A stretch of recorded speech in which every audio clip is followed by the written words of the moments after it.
স্বাধীনতার ঘোষণা এই কাজী ইব্রাহিম দিছে এইবার কথা।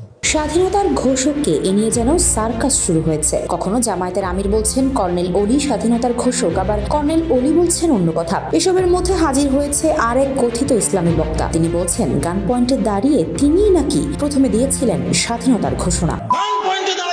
স্বাধীন বাংলাদেশ জিন্দাবাদ, এই কাজী ইব্রাহিমের ঘোষণা। সম্প্রতি সামাজিক যোগাযোগ মাধ্যমে ভাইরাল হওয়া একটি ভিডিওতে মুফতি কাজী ইব্রাহিম এক চাঞ্চল্যকর দাবি করেছেন। ভিডিওতে তাকে বলতে শোনা যায় 1971 সালে গান পয়েন্টে দাঁড়িয়ে তিনি প্রথম স্বাধীনতার ঘোষণা দিয়েছিলেন। কার ঘোষণা ছিল?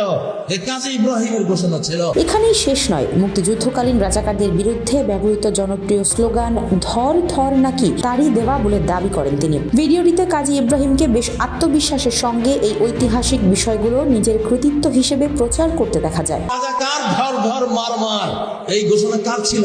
ঐতিহাসিক তথ্যের সাথে সাংঘর্ষিক এই বক্তব্যটি ইন্টারনেটে ছড়িয়ে পড়ার পর সাধারণ মানুষ ও নেটিজেনের মধ্যে ব্যাপক হাস্যরস ও প্রতিক্রিয়ার সৃষ্টি হয়েছে। অনেকেই একে ভিত্তিহীন এবং ইতিহাসের বিকৃতি হিসেবে অভিহিত করে সমালোচনা করছেন। ভিডিওর কমেন্টে অনেকে লিখেছেন কাজী ইব্রাহিমের পাবনা যাওয়ার সময় হয়েছে, আবার অনেকে কাজী ইব্রাহিমকে চাপাবাজি বন্ধ করতে বলছেন, আবার কেউ বলছেন আর কত পাগল দেখব আল্লাহই জানে।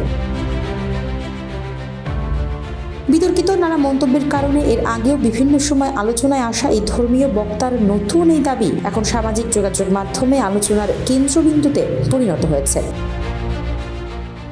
News desk, people and politics.